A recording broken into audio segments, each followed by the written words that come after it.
So when it comes to buying a car these days, the demand is high and the inventory, well, is very low and the prices are rising. So what do you do if you need new wheels? Here to break down the current car market and to kind of help you navigate the process is Matt Degan, editor of Kelley Blue Book. Thanks so much. How are you today? I'm good. Thanks for having me on. Okay, so first things first, Matt, let's talk about what's causing the shortage.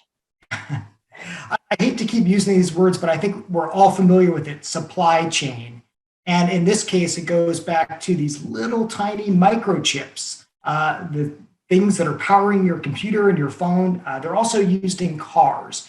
And the past couple of years, when COVID hit, we had factories shutting down that were making cars, not as many orders for those chips. So they got reallocated to other devices. And that put a crimp on what was allocated toward cars. Then, along with the factory shutdowns, that just meant less new cars made, so less available to shop for.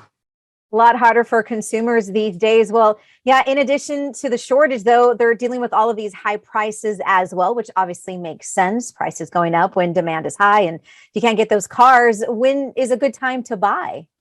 Oh my gosh, the sticker shock is real. Our latest data has, get this, new car prices are at $47,000 now. That's the average cost of a new car. I know it's crazy. And it's not any easier for used cars. Those are hovering at about $28,000. So obviously the prices are high for both new and used. In one word, it's a challenging time to be a car shopper because of the lean inventory and the high prices.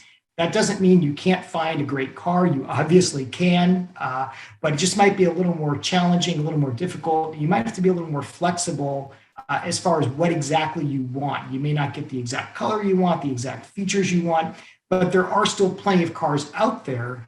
Just you have to be a little more flexible these days. So I always got the advice from my dad when I was first shopping for cars was, buy used, try to find something that's not too old, that's in good condition, because the second you drive the car off the lot, it loses a ton of its value. But you just said, even used cars, those prices are very high right now. So what do you do? Do you buy new? Do you buy used? Or do you really, do you sacrifice, like the bells and whistles for a new Right. car? I don't know. How should people approach it? Well, first of all, your dad's advice is great. For a lot of people, especially in this tough environment, a used car is a way to go. It's going to save you a lot of money. You don't take that initial depreciation hit.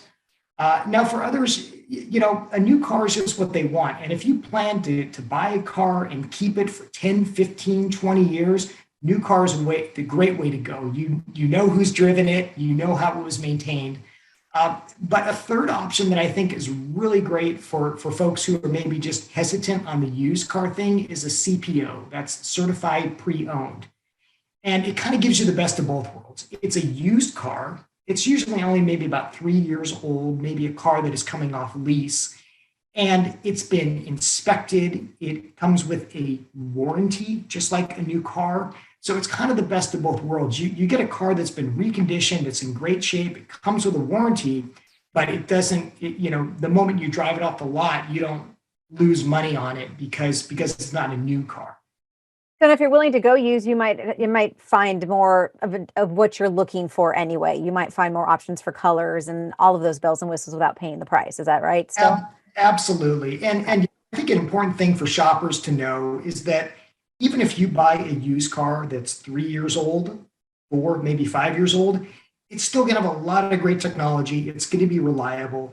The average car on the road today is 12 years old, right? So if you get into a car that's even 3 years old, I mean, it might look like a spaceship to you. It's going to have all these great features. You're going to be able to plug your phone in, have Apple CarPlay. You might have things like adaptive cruise control, all the latest safety features. So right now, you don't necessarily need to buy a brand new car to get all those features. They've been trickling into cars for years now. So even if you get a car that's a few years old, it's still going to be really safe. It's going to be really modern, and it's going to have all those features that you want, both amenities, tech, and safety. And Kelley Blue Book is a really good resource. I know when I was shopping around my car, either to put it up for sale on my own or to trade it in, I was really surprised at how much the dealers were willing to give to me for my used vehicles. A 2017 Dodge. I just bought a new Honda in September, and it was pretty much close to what I would have gotten anyway if I sold it myself. Oh my gosh, it's crazy. And really, like the last 6 months, the last year, we've never seen prices go up on a used car. I mean, as we know, cars depreciate. They don't go up in value, and that's what's happened. It's bucked the trend. So that said, and I'm really glad you brought that up, because if you have a used car that you're going to trade in, or one that you just are going to sell outright, you're going to get a lot more for it than you might have gotten just a couple of years ago. And that's going to take some of the sting out of that the next car you're buying, because the trade-in value is going to be higher. You can go to kbb.com. You can see what the value of that car is, and it might just surprise at what you can get. And a lot of shoppers don't know that when you're selling a car, when you're trading it in, you can shop that around to dealers. You don't have to take the first offer. So make them compete with one another. There's also different options like an instant cash offer where you can just sell it. You can go to like KBB. We have that option, and you can have dealers compete for your car. So there's different ways of getting rid of your car that are a lot easier than it used to be. It's no longer posting a classified and getting a bunch of strangers showing up at your door. Yeah, and it doesn't feel as stressful as it was before, because I think you have so many resources online to get that information, to see what's out there before you kind of do your homework before you actually walk into a dealership. There are also the options like Shift and other companies that are really making the move towards bringing the car to your house. I thought that was a very interesting experience, that they actually brought a vehicle to me for me to test Yes. drive and see what I thought. And they were willing to buy my car too. Mhm. Is And that kind that's of a kind of safe way to do it? Oh, that's really kind of a silver lining that's come out of all of this, is it's really pushed the industry toward what shoppers were already doing. I mean, we already buy everything online anyways. So nowadays, car shoppers can do a lot more research online. They can do a lot more of the actual buying process online. As you know, they can have a car dropped off to you to test drive, which is great because you can see if it fits in your garage and you can drive it on roads And for some buyers, they can do the whole process online, where you purchase the car and it's even dropped off at your driveway. How great is that? It is very cool and very convenient, especially like me, a mom with two little kids. It was like a lifesaver not having to drag my kids to the dealership for hours, wheeling and dealing. It was very cool. So what about the future of the automotive industry? Are we going to see this sort of even out and go back to how it used to be anytime soon, or does this seem like it's the trend? Well, we might see prices not rise as quickly. It's just like a lot of things like homes and gas prices and what we pay at the store. Prices tend to go up. That's just kind of the way it is. But we don't predict that they're going to be rising as fast as they did last year. And that's because we think that supply is going to kind of get with demand. That whole that we're going to get more of an equilibrium, right? So we do predict that some of this craziness is going to end, but as far as prices, maybe going down, probably not on new. Used car prices, we do predict are going to get a little more settled, perhaps in the second half of this year. But for shoppers who need a car right now, that may not be much consolation. What I will say is that it's a great time to buy a car despite all the prices and all the craziness. And that's because of the selection that's available. I often say that right now is something of like a golden age of automobiles because there's so much variety. I mean, if you want a big V8 engine under the hood, you can get that. If you want an all-electric sedan that can go 300 miles, you can get that too. The sheer variety of cars and powertrains, we've literally never seen anything like it. So in that respect, it's a great time to buy a car just because you're going to find something that meets your needs. There's something for everybody, so that's good to know. I have seen a lot of electric cars also are just, I mean, we live in California, the Bay Area. It's just very popular up here. Are you guys seeing a big increase in that as well? Do you see that trend continuing on? And I mean, it feels like even the government is on board and asking people to go electric versus gas. Oh yeah.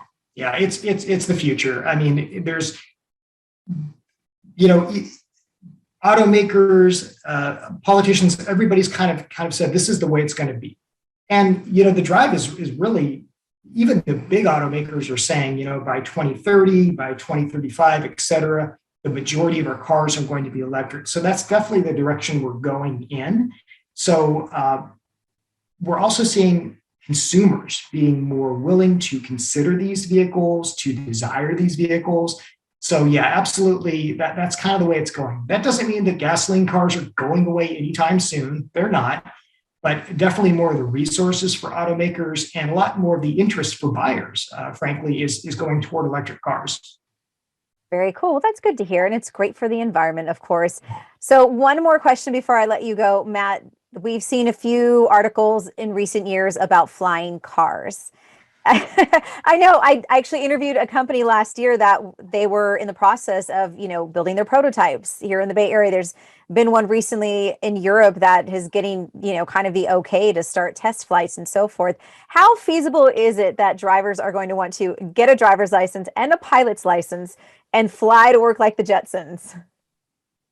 It's not. Look, we all want a flying car. I mean, ever since I was a little boy, I wanted a flying car, and it seems ever since then I've heard, oh, just next year we're going to have that flying car. I mean, I've been doing this for about 15 years now, and it seems every year I hear that, oh, next year we're bringing out the flying car. We have really yet to see it. So don't hold your breath. Fair enough. We'll be in electric vehicles before we'll be in a flying car for sure. Yes, absolutely. All right, Matt Degan from Kelley Blue Book, thank you so much for all this information. My pleasure.